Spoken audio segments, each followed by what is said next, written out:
Como alguien que ha dedicado su vida entera a la ciencia más bien fundamentada, al estudio de la materia, puedo decir esto como resultado de mis investigaciones sobre los átomos. La materia no existe como tal. Toda la materia se origina y existe solo debido a una fuerza que hace vibrar la partícula de un átomo y que da cohesión a este sistema solar tan diminuto. Tenemos que suponer detrás de esta fuerza la existencia de una mente consciente e inteligente. Esa mente es la matriz de toda la materia. Esto es un fragmento del discurso de Max Planck al recibir el Premio Nobel de Física en el año 1918. Pero ¿qué entiende la tradición hebrea como energía? Y en el principio de la Torá, capítulo 1, versículo 1 de Bereshit, primer libro, dice Bereshit, versículo 1, Bereshit bara Elohim et hashamayim ve'et haaretz. En principio creó Elohim los cielos y la tierra. Versículo 2, todo estaba caótico, vacío, confuso. Tohu bohu en hebreo. Versículo 3, para que haya una figura debe haber tres líneas que se cruzan. Dos líneas conforman un ángulo más agudo, más obtuso. Para que haya un cuerpo tiene que haber tres dimensiones en el espacio. Versículo 3.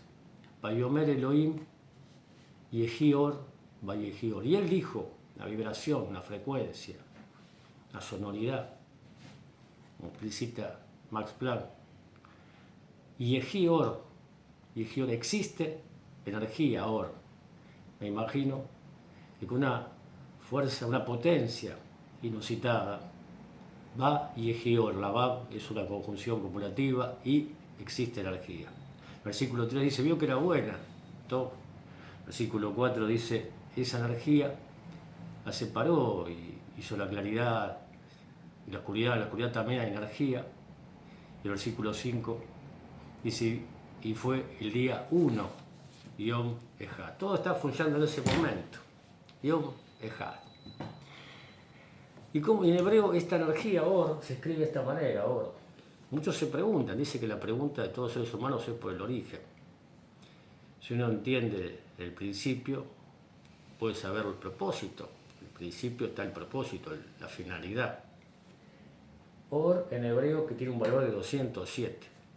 Aleph, Bab y Reish. Que es igual a Ein Sof. Ein Sof se traduce como sin fin. Ein, sin, fin, Sof. La Vulgata dice que es infinito. Or, Ein Sof. Infinito. Infinito son los números. 1, 2, 3, 4, n. Infinito. Pero también no puede leer sin fin. Sin fin. Bueno, esta posibilidad que da la lectura, o polisémica, cualquier lectura, cualquier dicho, como sin fin, sin propósito. Esta energía, este principio, que algunos pensadores en la tradición hebrea dicen que esto es Dios, esta mente que es la materia y toda la materia, dice que lo denomina, lo nombra como Or Ein Sof, esta energía sin fin, sin propósito. Es decir, trasladado al siglo XX, que Freud es el principio del placer, sin propósito, es solamente el placer de crear. Dice que creó muchos mundos y no le satisfizo hasta que crea este mundo, que más o menos podemos percibir. ¿Y cómo uno dice esto, este principio de placer? Porque el motor del ser humano es el placer. Deseo o la voluntad, razón en hebreo, deseo, voluntad, es el placer. Y hay una frase, un dicho de Rabbi Isaac Lurie, el Ari Kadosh, que transcribe su discípulo Haim Vital Calabrés, que refiere a este asunto.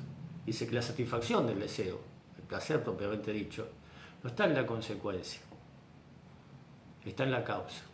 ¿Qué quiere decir esto? No tiene que ver con el resultado, el propósito. La satisfacción del deseo, el placer está en el hacer. Esto que trae este pensador contemporáneo, Martin Heidegger, cuando con su concepto crea el Dasein, en alemán. Uno es lo que hace. Sí, décadas más tarde, o ahí, Jean-Paul Sartre habla de que la existencia está, usa la metáfora de corriendo al tren. Uno es, no está corriendo al tren.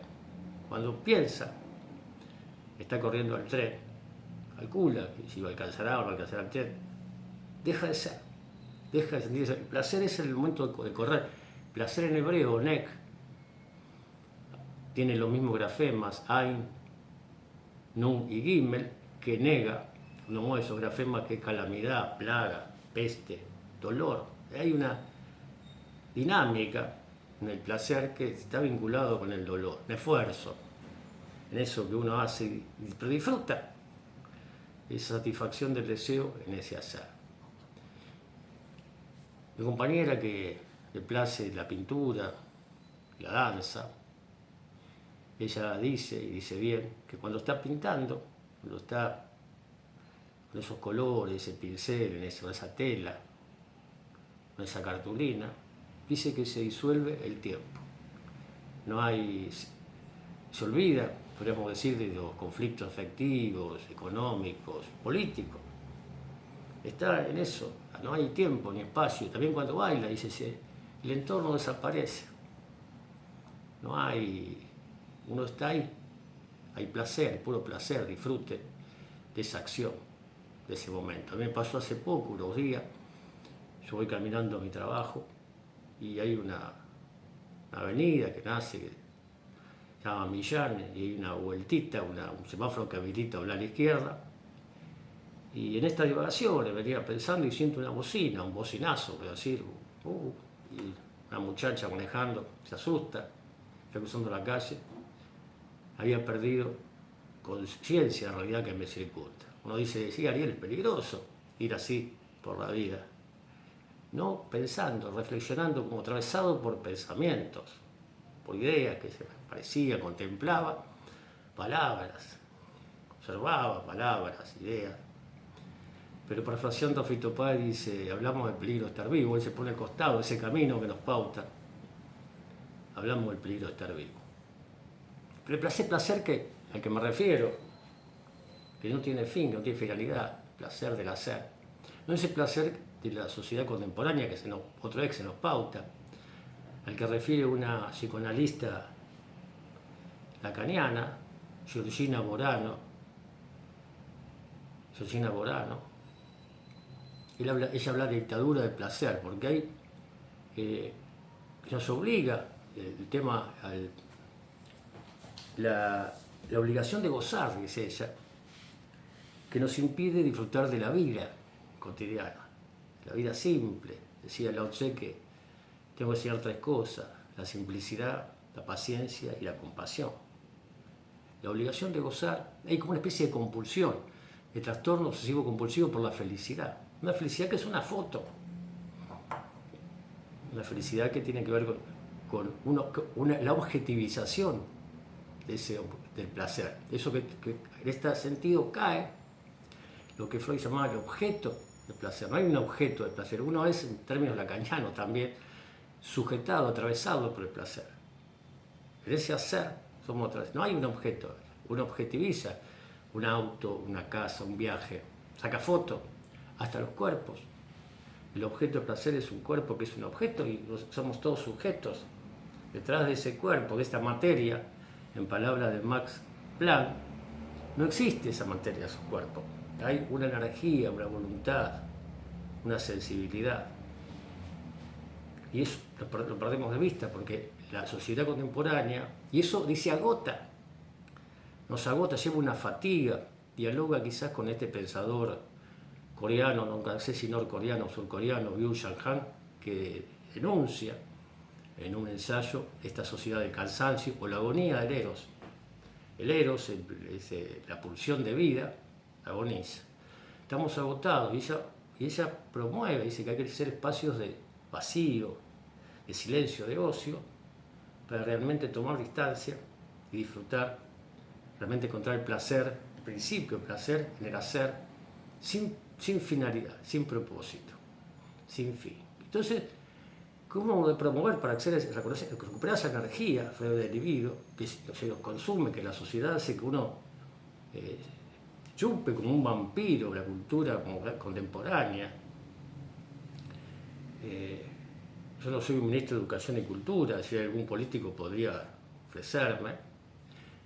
Debería uno educar a los niños, a las niñas, educarnos a todos, recuperar esa educación en el placer. ¿Qué sería esto? Que cada disciplina, toda disciplina humana, todo ser humano son artísticos, son artefactos creados para acceder a esta fuente de vida.